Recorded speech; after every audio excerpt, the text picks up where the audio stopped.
গৌর পাবে যাবে। অনেক মেয়েরা প্রশ্ন করে পেটে বাচ্চা থাকলে তুলসী মন্দিরে যাওয়া যায় না, আমার শাশুড়ি মা বলেছে। মন্দিরে যাওয়া যায় না, আমার শাশুড়ি মা বলেছে।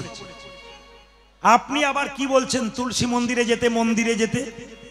আমি তার কাছে একটাই প্রশ্ন রেখে যাই, তোমার পেটে বাচ্চা থাকলে তুমি ডাক্তারের কাছে যাবে না শাশুড়ির কাছে যাবে? কোনটা যাবে? বলে ডাক্তারের কাছে যাব। তাই তুমি কিছু জানবে, কাদের কাছে যাবে? যারা পড়াশুনো করে তাদের কাছে যাবে। আমরা তো পড়ে বলবো, আন্দাজ বলবো না, শাস্ত্রের প্রমাণ দিয়ে দিয়ে বলবো আপনাদের। এবার আপনি মানবেন কি না মানবেন সেটা আপনার ব্যাপার। আপনি মানবেন তো আপনার ভালো, আর আপনি না মানবেন তো আপনার হিসাব খারাপ হয়ে যাবে। সেই জন্য বলে রাখি, আজকে দুপুর বেলাকার আসর, ভোগের আসর, এই সুন্দর হরিবাসর আপনারা পরিপূর্ণ করে বসে আছেন। তবে কিছু মনে করবেন না, গত রাত্রিতে যারা রাত শুনেছেন তাদেরকে আমি বেছে বেছে বুঝতে পারছি চোখের দশা দেখে। যখন হরিধ্বনি উলুধ্বনি দিচ্ছে তখন যিনি রাত শুনেছেন তিনি আর চোখ খুলতে পারছেন না। তো যাই হোক, কীর্তন চলাকালীন একটা কথা বলে যাই, আকাশের শোভা চন্দ্র যেমন, চন্দ্রের শোভা তারা। আকাশের শোভা চন্দ্র যেমন, চন্দ্রের শোভা তারা। ব্রজের শোভা কৃষ্ণ যেমন, নদিয়ার শোভা গোরা। পুকুরের শোভা পদ্ম যেমন, পদ্মের শোভা অলি অলি। হরিনামের শোভা তেমনি রে ভাই যত ভক্ত।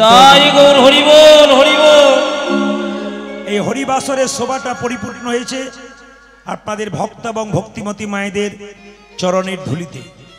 আপনাদের শ্রীচরণে কীর্তনিয়া প্রদীপ পাল এবং তার সম্প্রদায়ের কোটি কোটি দণ্ডবত প্রণাম জানালাম, অভিনন্দন জানালাম। কীর্তন কমিটির কর্মকর্তা যারা আছেন, অক্লান্ত পরিশ্রম করে সংসারের কাজ ত্যাগ করে এত সুন্দর প্যান্ডেল, এত সুন্দর মাইক, এত সুন্দর সেবার ব্যবস্থা করেছেন, ওনাদেরকে সম্মান জানালাম, অভ্যর্থনা জানালাম এবং প্রভুর কাছে প্রার্থনা করে গেলাম এই হরিবাসর যেন দিনের পর দিন সুন্দর থেকে সুন্দর হয়।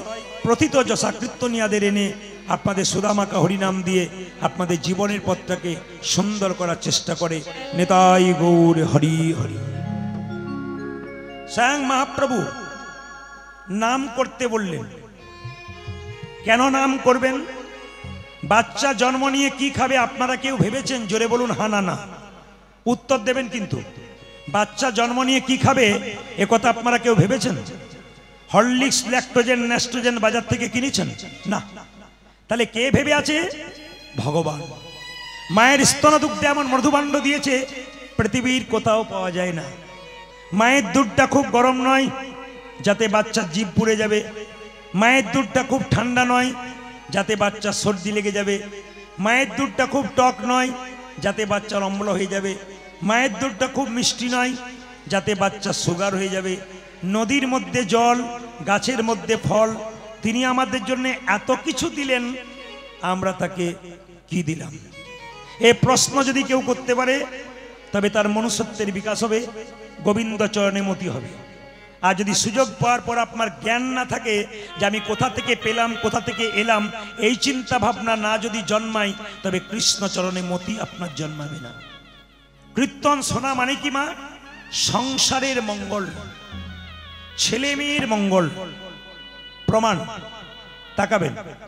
কীর্তন শোনা মানে যে কোনো সময় হরিকথা, কৃষ্ণ কথা যে জায়গায় হবে আপনারা বসবেন। 100টা কথা শুনতে শুনতে যদি 3টে কথা হৃদয়ে নিতে পারেন, ব্যবহার করতে পারেন, আপনার জীবন সুন্দর হবে। এই জন্য আপনাদের কাছে নিবেদন রইল, কীর্তন চলাকালীন আপনারা কেউ গল্প করবেন না। যদি কেউ গল্প করে আপনি শুনবেন না। যদি কেউ শোনেন আর যদি কেউ বলেন, যদি বলেন উনি হলেন, একটা ছোট্ট প্রমাণ দিয়ে দিই, রামচন্দ্র 14 বছর জন্য বনবাসে যাবে।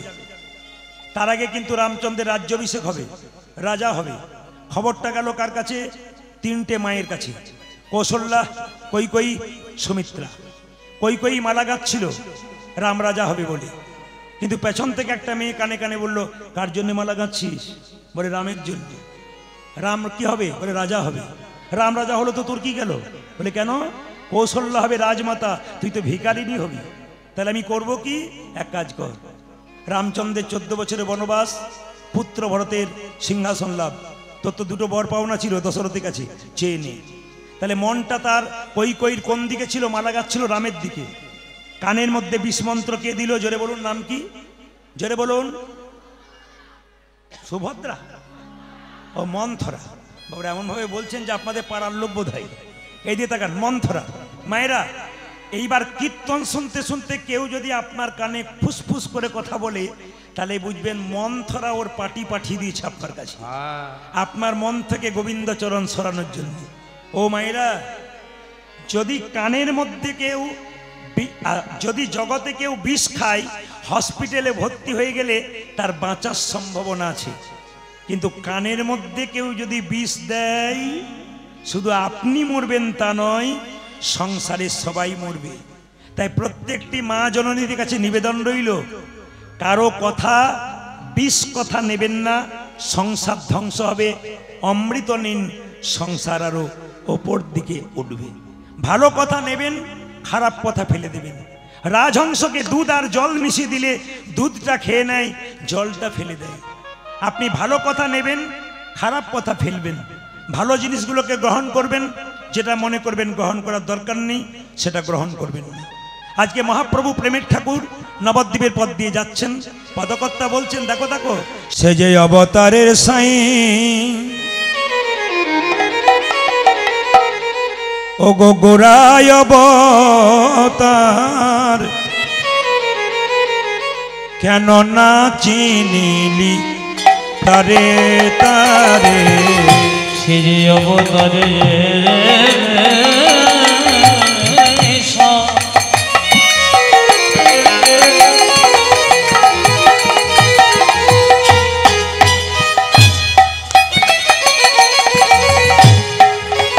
আমার গুরু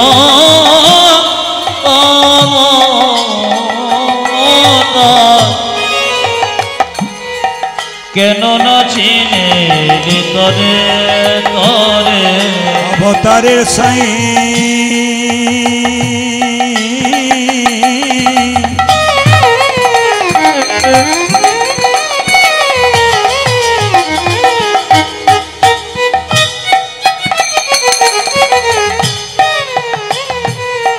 গোরায় অবতার, কেন না চিনিলি তারে,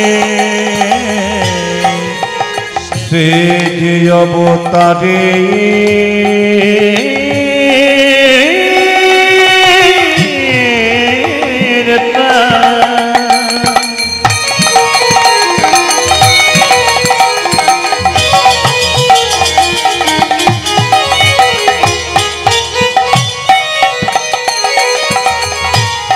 আমার গোড়ায় অবতার, কেন না চিনি তারে, হরিনির্বাস গেল না পিয়াস, মরিলি আপন ফেরে, গেল না পিয়াস মরে আপন হরিনির্বাস গেল না পিয়াস, মরিলি আপন ফেরে।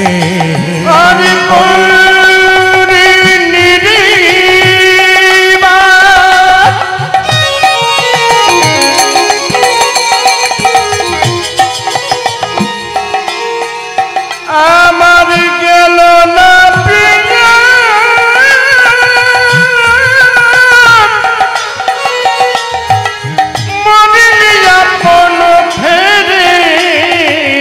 কণ্টকের তরু যতনে সে বিনু, কণ্টকের তরু যতনে সে বিনু, অমৃত ফলে রয়াসি, আমার কণ্টকের তরু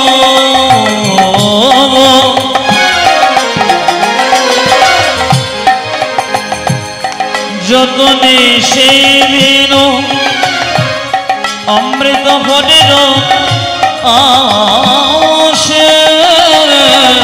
প্রেম কল্প তরু গৌরাঙ্গ সুন্দর কল্পতরু গৌরাঙ্গ সুন্দর প্রেম কল্পতরু গৌরাঙ্গ সুন্দর কল্পতরু গৌরাঙ্গ সুন্দর তাহারে ভাবিলি মিছে কল্পতরু গৌরাঙ্গ সুন্দর তাহারে ভাবিলি মিছে সংসারে আইলি গোরানা ভজিলি সংসারে আইলি গোরানা ভজিলি সংসারে আইলি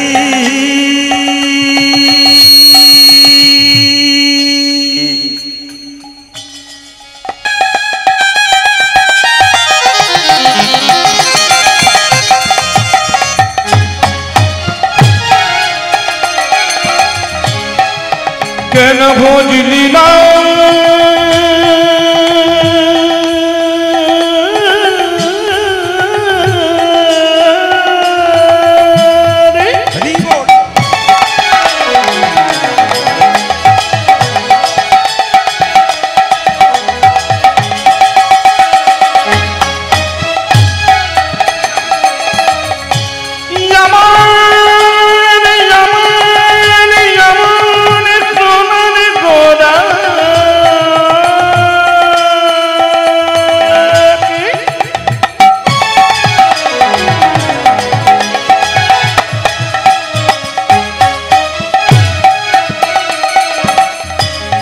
কেন ভজলি না রে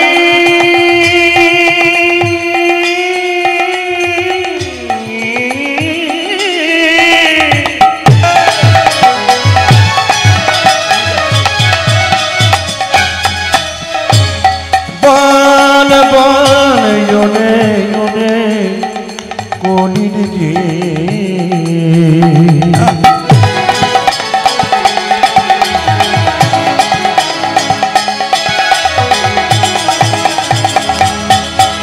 কেন ভজলি না রে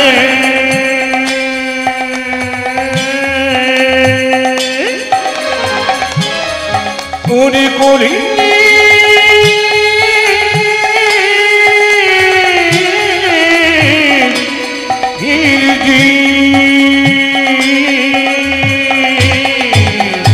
সংসারে আইলি গোনা ভজলি না শুনিলি কাহারে কথা সংসারে আইলি গোরানা ভজিলি না শুনিলি কাহার কথা একুলি অকুলি দুকুলি খাইলি কুলি অকুল কুকুল খাজিলি একুল অকুলি দুকুলি খাইলি এ কুল কুল দুকুল খাইলি খাইলি লোচন মাতা একুলি অকুল দুকুল খাইলি লোচন মা ভজলি না গৌরাঙ্গের চর কেন ভজলি না গৌরাঙ্গের চর ভজলি না গৌরাঙ্গের চর কেন ভজলি না গৌরাঙ্গের চর ছে মায়াই বদ্ধ রইলি ভজলি না গৌরাঙ্গের চর ও তুই মিছে মজয় পথরণি ভাবে আসা সারি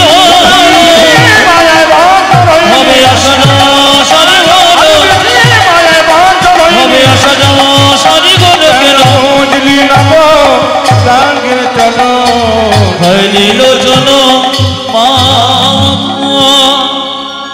হরে কৃষ্ণ জয় নিতাই জয় নিতাই সনাতন ধর্মকে ত্যাগ করে অনেকে খ্রিস্টান ধর্ম নিচ্ছে আপনাদের এলাকায় নাই প্রায় জায়গায় কীর্তন করতে গিয়ে কীর্তন কমিটি আমার কাছে এসে বলছে প্রদীপ বাবু সনাতন ধর্মের মানুষ এখন খ্রিস্টান ধর্মে যাচ্ছে আমি আপনাদের বারবার অনুরোধ করে যাব মা কাকিমারা যে তুলসী মঞ্চ তৈরি করেছে কিছু কিছু মানুষ খ্রিস্টান ধর্মে যাবার জন্যে সেই তুলসী মঞ্চ ভেঙে দিচ্ছে মা কাকিমা যে একটা মন্দির তৈরি করেছে সন্ধ্যাবেলায় সকালবেলায় ভগবানের ভজন করবে বলে খ্রিস্টান ধর্মে যাচ্ছে বলে এখন তারা সেই মন্দিরে আর ভগবানের ছবি রাখে না যীশু খ্রিস্টের ছবি রাখে আমি বলবো সব ধর্মকে সমান সম্মান দেব কাউকে ছোট করব না নিজের বাবাকে বাদ দিয়ে পরের বাবাকে বাবা বলার দরকার হবে না সনাতন ধর্মে যা জিনিস আছে অন্য ধর্মকে নকল অন্য ধর্ম আমাদের পাশে আসে বিদেশ থেকে আপনারা যারা ইস্কন মন্দিরে মায়াপুরে গেছেন তারা দেখবেন এখন মায়াপুর ইস্কন মন্দিরে যিনি অধ্যক্ষ আছেন তার নাম হচ্ছে স্বামী জয়পতাকা মহারাজ। তাকাবেন মায়েরা, জয়পতাকা মহারাজ। তিনি যখন বিদেশ থেকে প্রথম ভারতবর্ষের মাটিতে এসেছিলেন, এরোপ্লেন থেকে নামার সময় নিজের চটি জুতোগুলো কর্মচারীর হাতে দিয়েছিল। স্যার, জুতোগুলো হাতে দিলেন কেন? ভারতবর্ষের মাটিতে নামবো, চটি পরে নামবো, এত বড় আস্পর্ধা কার আছে? এই মাটিতে মহাপ্রভুর চরণধুলি আছে, এই নিতাই চাঁদের চরণধুলি আছে, কৃষ্ণের জন্ম হয়েছে। এই মাটি যে খুব সম্মানের মাটি। বিদেশের মানুষ হরিনামের জন্য পাগল হয়ে এখানে আসছে, আর আমরা বিদেশিদের নকল করতে শুরু করেছি। পাল্টা পাল্টি চলছে আমাদের। ওরা হরে কৃষ্ণ বলতে পারে না, হরে কৃষ্ণ বলে। আমরা হরে কৃষ্ণ বলতে পারি কিন্তু বলি না। তফাৎটা কি? ওরা হরে কৃষ্ণ বলতে পারে না, হরে কৃষ্ণ বলে। ওরা বলতে পারে না তবু বলে, আমরা বলতে পারি তবু বলি না। এর চাইতে লজ্জার কি হতে পারে? হিন্দু সনাতন ধর্মকে বাঁচাতে হবে মা। গর্ব করে বলতে হবে আমি হিন্দু। স্বামী বিবেকানন্দ আমেরিকার মাটিতে গিয়ে চিৎকার করে বলেছিল আমি হিন্দু। এই সনাতন ধর্মকে বাঁচানোর জন্য কত বড় বড় মহাপুরুষ কত কিছু করলেন। সবচাইতে লজ্জার ব্যাপার, কীর্তন জগতে এসে আমরা মহাপ্রভুর বদনাম করলাম, শাস্ত্রের বদনাম করলাম, আমরা সাধুর বদনাম করলাম, ব্রাহ্মণের বদনাম করলাম, বৈষ্ণবের বদনাম করলাম। জগৎকে কি শেখালাম? আমাদের কাছ থেকে মানুষ কি শিখবে? ভগবানকে সম্মান জানাতে শিখবে, শাস্ত্রকে সম্মান জানাতে শিখবে। কিন্তু আমরা শাস্ত্রের ভুল ধরে আপনাদের মগজটাকে নষ্ট করতে চেষ্টা করলাম। কীর্তন আমাদের করা উচিত না উচিত? আপনি আমাকে ডেকে নিয়ে এলেন কীর্তন করতে, আমি আমার বাবার বদনাম করতে শুরু করলাম। আপনার বাবার বদনাম, আমার বদনাম, ভগবান শ্রীকৃষ্ণ জগৎ পিতা তার নামে যদি বদনাম করতে শুরু করলাম, তাহলে আপনি সেই কীর্তন বসে বসে শুনবেন। আপনি কেমন সন্তান, সুপুত্র না কুপুত্র, যে টাকা দিয়ে এনে বাবার বদনাম শুনতে থাকে? বিচার করবেন কথাগুলো যে যেখানে বসে আছেন। মায়েরা, সন্ধ্যাবেলায় টিভি সিরিয়াল দেখছেন, অপরাধ নেবেন না। একজন ছেলে 5টা মেয়ের সঙ্গে সম্পর্ক করেছে, একটা মেয়ে 5টা ছেলের সঙ্গে সম্পর্ক করেছে, এইটাই তো দেখছেন। আবার দেখছেন 60 বছরের মানুষ সে আবার 25 বছরের মেয়েকে বিয়ে করে বেড়াচ্ছে। না না, আপনাদের নাম করার দরকার নাই, দেখে নিচ্ছেন তো ফেসবুকের মাধ্যমে। এরা আমাদেরকে কি শিক্ষা দিচ্ছে? ওই সিরিয়ালে না গিয়ে এই সিরিয়ালে বসুন, আপনার জীবন পরিবর্তন হবে। তাই তো মহাপ্রভু দোল পূর্ণিমার দিনে এলেন। আমরা বাচ্চাদের জন্য যীশু খ্রিস্টের জন্মদিনে কেক কিনে আনি আর বলি কি আজকে যীশু খ্রিস্টের জন্মদিন। কোনো মা কোনোদিন বাচ্চাকে বলে না দোল পূর্ণিমার দিনে প্রভু এলেন। বাচ্চাকে শেখায় না, রং খেলার জন্য সরঞ্জাম কিনে দেয়, আবির কিনে দেয়, একবারও বলেন আজকে মহাপ্রভুর জন্মদিন। লজ্জার বিষয়, স্বয়ং ভগবান এলেন ওই দিনটাতে মাংসের দোকান খোলা, মাছের দোকান খোলা। আমরা কোন জায়গায় পৌঁছাচ্ছি? ধর্ম করছেন, ধর্মটাকে ঠিক মতো ধরে রাখতে পারছেন কিনা, এইটাই বিচার।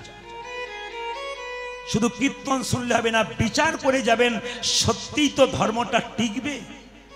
এই ধর্ম টেকানোর দায়িত্ব আমাদের আপনাদের সকলে।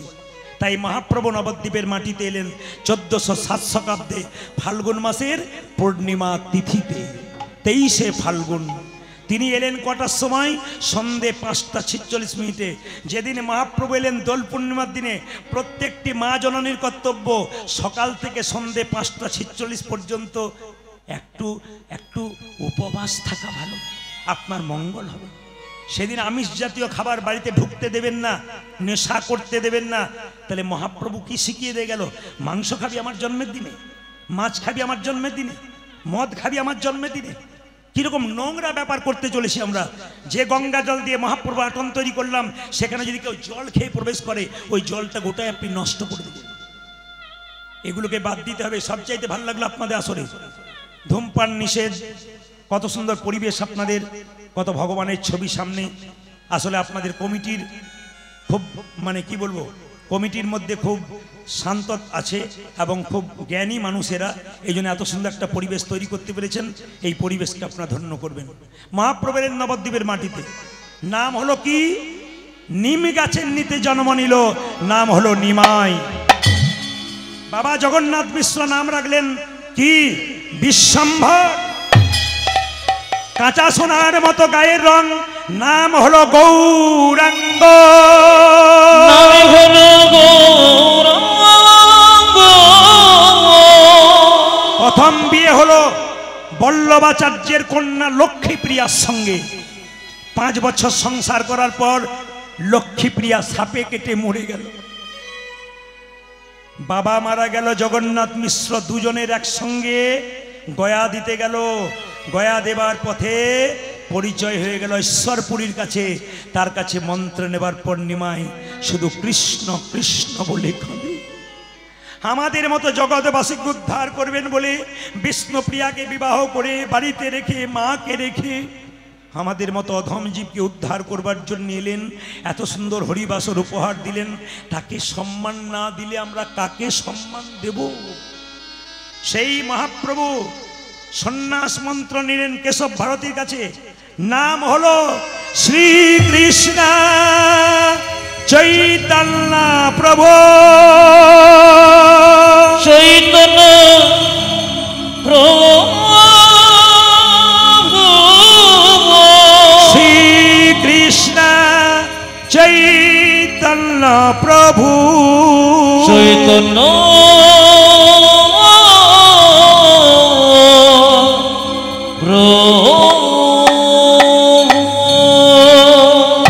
শ্রী মানে সুন্দর, কৃষ্ণ মানে আকর্ষণ, চৈতন্য মানে চেতনা।